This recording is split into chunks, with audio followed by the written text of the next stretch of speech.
Norman moved out of the fleeing man's way so as to not get involved in any of the drama that was unfolding. The haggard man moved past Norman to the elevator that was slowly closing like waning hope. Come on, Norman. We get a lot of people that are too stressed out to properly do the job. The burnout ratio is rather high here, said Norman's supervisor while leading him away. Norman looked back down the hallway curiously while the two security guards picked the man off the floor like an impudent child who was in the midst of a tantrum. All the while, the hooded man with the huge camera loomed over him, filming his breakdown as if it were peak cinema. My recommendation is to get a lot of exercise and take your vitamins. Do you take vitamins, Norman? Asked the supervisor. Norman stayed silent for a long while before he realized he was being addressed.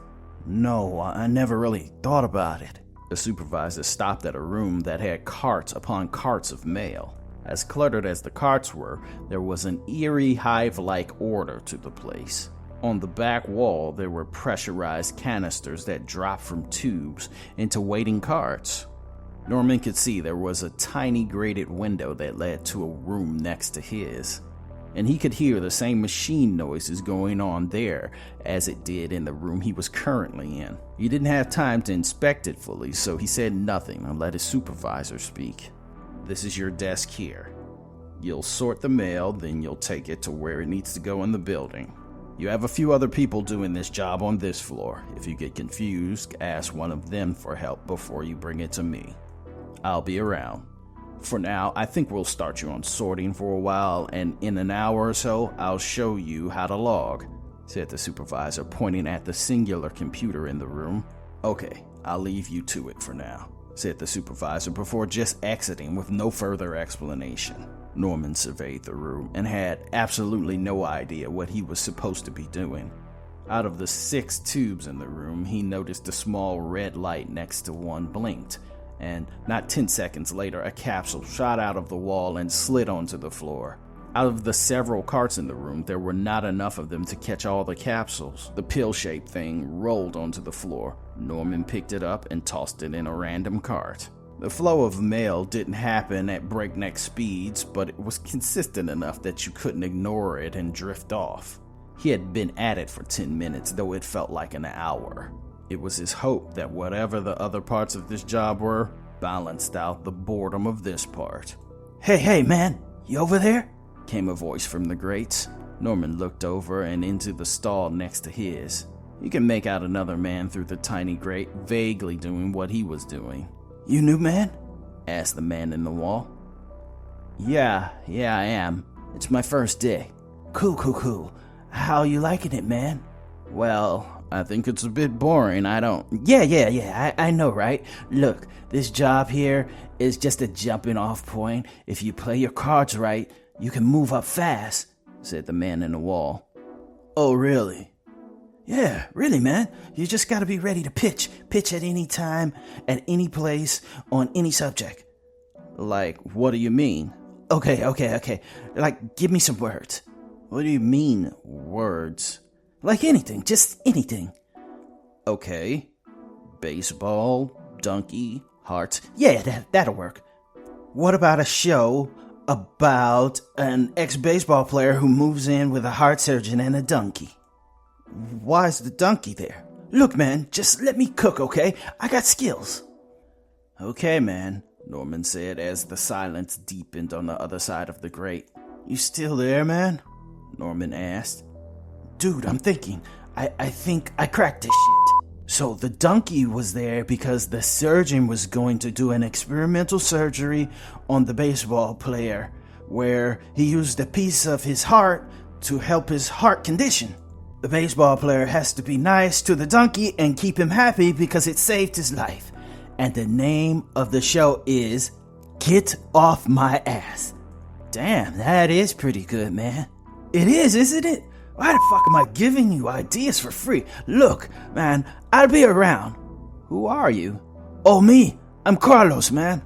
Norman spent the first week of the job as an observer, and though he hadn't outright seen anything that gave him red flags so big he'd quit, he encountered quite a lot of little things that raised major questions. Everyone was always in a hurry, and everyone was absolutely terrified to lose their jobs, especially the higher up you went up the chain. In the week he had been there, he had personally seen 2 more people have nervous breakdowns and quit. Each and every time a cameraman would emerge out of nowhere for some reason he couldn't begin to understand. Norman realized that Carlos absolutely loved his job. He seemed uniquely qualified to deal with and enjoy the bizarre chaos of this place. After a few days, Norman fell into a routine, and Carlos, for whatever reason, liked to be around him. Norman believed that he liked him because he didn't stop him when he riffed and ranted.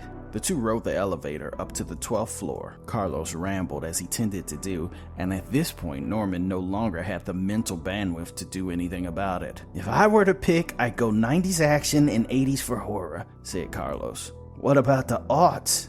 questioned Norman. "The aughts? I don't know, man. Sorta the rise of reality shows and TV, if you ask me." As the 2 rode their carts down the hall, they looked into a clear glass boardroom, and a man turned to them, holding his gut in utter agony. With one hand he held in blood that dripped from his stomach, and the other hand he struggled to hold himself up, making bloody streaks on glass. "Oh shit," Carlos emoted. The other people in the boardroom with him looked at their injured colleague with the casual indifference of Roman emperors. One man, who was standing very nonchalantly, put his ear to his phone. Norman rushed into the boardroom, and the 12 people inside were not frantically panicking about the man who was bleeding out, but pitching ideas about something, maybe a movie. Norman wasn't quite listening. He held the man up, who slowly was making his way out of the room. "Don't worry, you can drop him there. Security is on their way," said the man who was on the phone. "Fuck security? Call 911. Norman insisted. "I'd suppose security would decide on that," the presenter stated. The man lurched onto the floor with only Norman to slowly guide him down. He coughed up blood. Norman seemed to be the only one that cared at this point. Even Carlos's attention had drifted and had fixated on the corporate conversation. "Okay, how would we utilize the city if he was going to do that? We definitely need Brody Danger in on this," said one of the interchangeable suits. "Perhaps a bank heist," one blurted. "No, a finale and shootout at a Pelico concert hall," said another. "No, it's too easy," said one of the suits. Carlos blurted. "Furlong has always been about racing. If you're going on location here, you need to do chases on the fairway." The presenter tilted his head as if impressed, but not overly impressed. Norman blurted out in disgust. "This man is dying. If we don't do something right now, he won't make it." Norman saw the corporate suit slowly look into each other and nodding. All 12 looked to Norman and began clapping. Norman grimaced in annoyance. "That's it. He's on the fairway. It's a race against time. He has to save people around the city or they die. Maybe the city dies. No, we'll workshop it," said the presenter. "You," said the presenter, pointing at Norman, "you're invited to our pitch meeting." "What?" Norman said while cradling the dying man. "No, wait, I'm with him. We're writing team," Carlos said urgently. Norman looked at Carlos, who was pleading for him to co-sign the wild accusation with his eyes. "Yeah, sure, whatever," Norman said. Before the corporates could get back to formulating the beats of this potential movie, 2 security guards entered the room. They violently yanked the man from Norman's arms. "Hey, you shouldn't be!" Before he finished, the cameraman ran into the room unusually fast. Norman had never been so close to the cameraman, but his face was obscured by the camera and a hooded poncho. He did, however, get a look at his hands, and they were deformed, as if they were melted.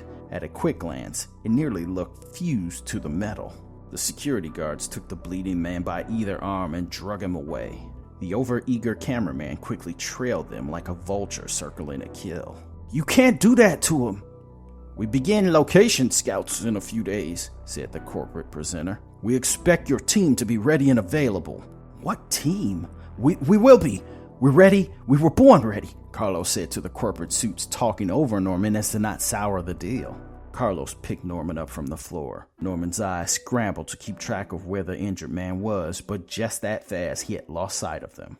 "Come on, we have to get our shit straight, man," said Carlos, pushing Norman out of the door. Norman looked around in a daze, unsure of exactly what had just happened.